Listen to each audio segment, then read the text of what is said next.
I recently put out a YouTube short of me doing the Faro Shuffle, and it's done pretty well on there, so I thought I would do a tutorial that's a little bit longer and just kind of shows you step by step, nice and slow, so you can practice along with me doing the Faro Shuffle. Now I have 4 decks of cards listed out here for us, and we have 2 kind of premium cards, kind of plastic cards, you might say. The regular bicycle deck, which is really old here. Oops, got the jokers in there. And I find that the older decks don't work too well with the Faro Shuffle. And then I have the cards that I use kind of every day for my Blackjack content that I make, which, by the way, if you're interested to learn how to count cards or beat slot machines, that's what the rest of this channel is about, okay? So we'll get to the premium decks here in a second, but let's just kind of demonstrate here what the Faro Shuffle is. I'll come back to these really old cards. In fact, you can see on the sides just how not white they are anymore, and they just do not work as well. But let's use my regular deck that I'd probably use for everyday shuffle. These are paper cards, all right? They do have a little bit of texture to them. I don't know if you can hear that or not, but anyway, a couple things that I find that work best with the Faro Shuffle is, first off, I am right-handed, and because of that, I like to face the cards away so that the face of the cards is pointing to my left. With that said, I then like to break off, right around half or so. If you need to be perfectly precise, you might want to practice more getting these broken perfectly in 26 and 26, or half a deck and half a deck. We'll show you kind of why that's important at the end of this video if you're doing like a card trick or something where the Pharaoh has to be perfect. Otherwise, you can see I'm already starting to kind of show what comes next, and that is I'm tapping these 2 packs together. Why that's helpful is because it flattens kind of the bottom of the one in my right hand and the top of the one in my left hand. Now, both are still facing to the left, both faces of the cards here. And this next part is kind of, I don't see a whole lot of people teach that.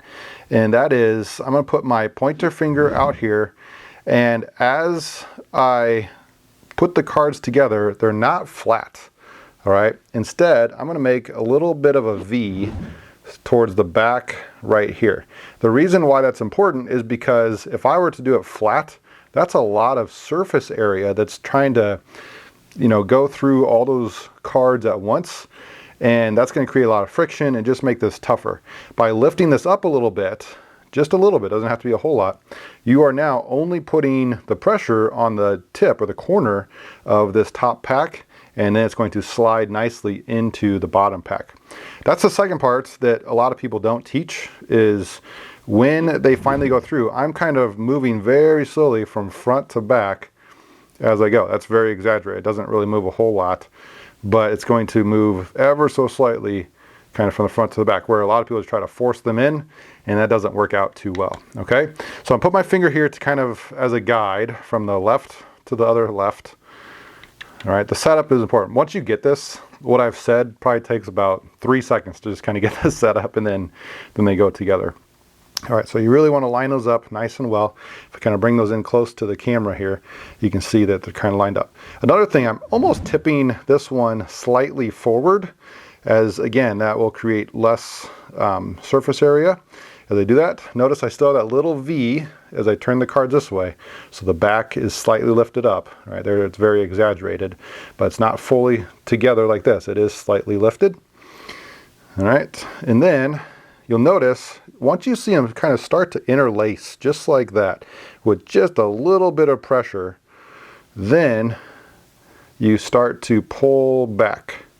All right, just like that. Now I'm kind of exaggerating, I'm looking at my screen, so I need to focus here. But as I pull back and then I'm loosening up my grip, notice that they all just start to go together. Now, this one is definitely not perfect, as you can see right, if I hold this nice here, right there are 2 cards that kind of got pinched together at the same time at the top, and it wasn't perfectly interlaced every other one. So if that matters to you, just undo it, okay? Otherwise, you can always start over. So let's see if we can get a perfect one. I'll try to focus on the cards a little bit instead of the camera. All right. Oop. Okay, so I got that in there. I'm going to lift it up slightly. My cards are a little slippery here. There we go.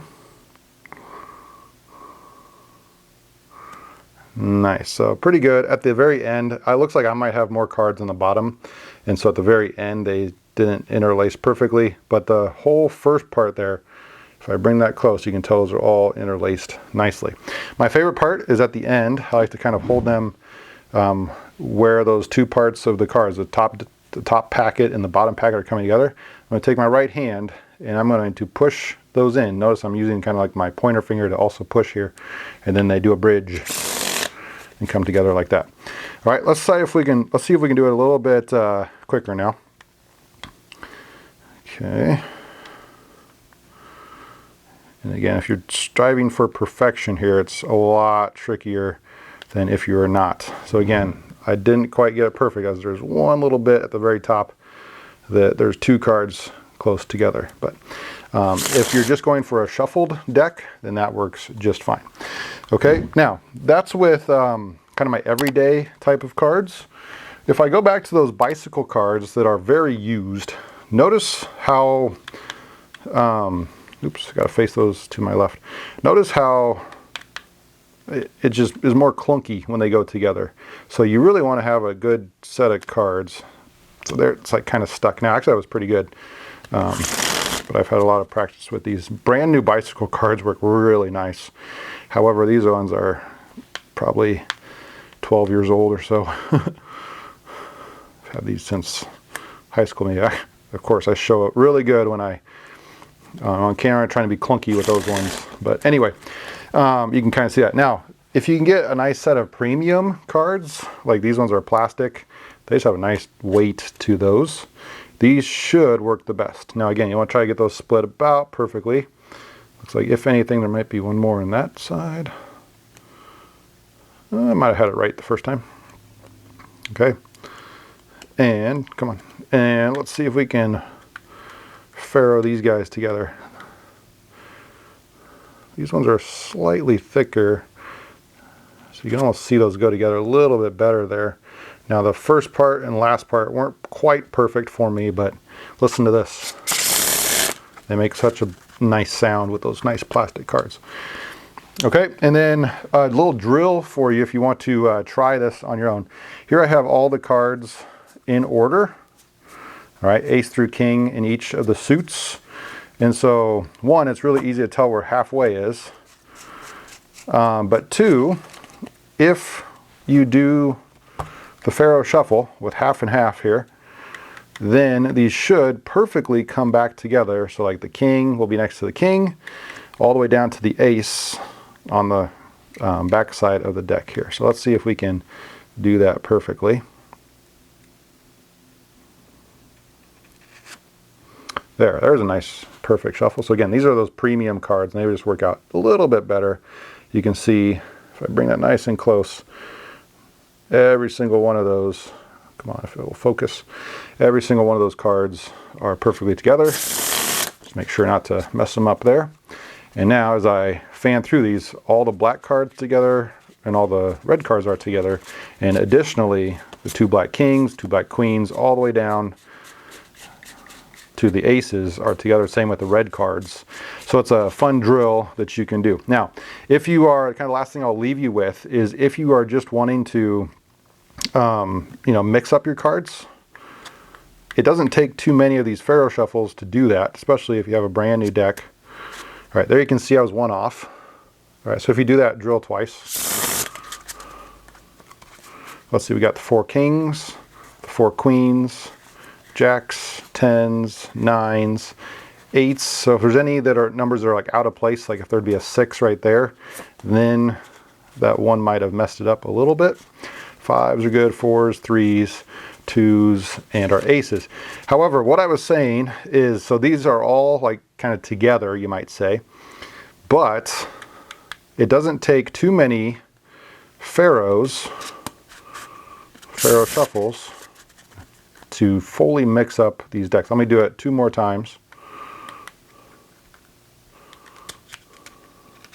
Oh, that one was a little clunky. I'm trying to go quick though. I also have a camera right in my face filming this. Usually my camera is where this one is. Anyway. All right, so last one there. Now I'm gonna fan these out. And you can see that now hardly any of those, if any, are the same numbers right next to each other. So the Faro Shuffle does a really good job of mixing up your cards. And hopefully by learning those tips, again, just one more time to go through those, face them to your opposite or your non-dominant hand. So for me, I'm right-handed, so I'm facing them left.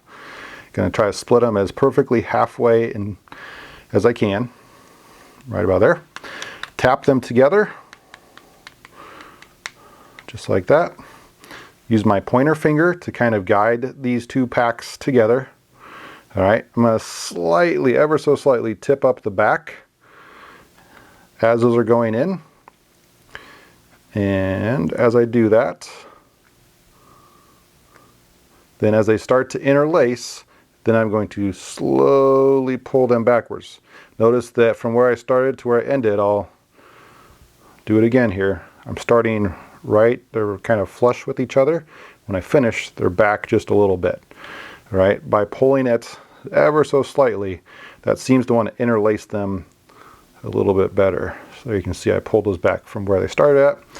And then the best part is bridging them together, and your cards should be fully mixed up. By the way, if you want to do this on your own, use the cards that I use for my Blackjack channel, and you can get 10% off your order at casinosupply.com if you use code A1BJ. So if you would like to get 10% off chips, cards, even custom felt, if you have a poker night or something at your house and you want to get a custom felt, you can do that. And of course, any blackjack needs like shoes and discard trays as well. All right, guys, use code A1BJ to get 10% off your blackjack needs or just your normal card needs. All right, guys, until next time, remember, this is A1 Blackjack.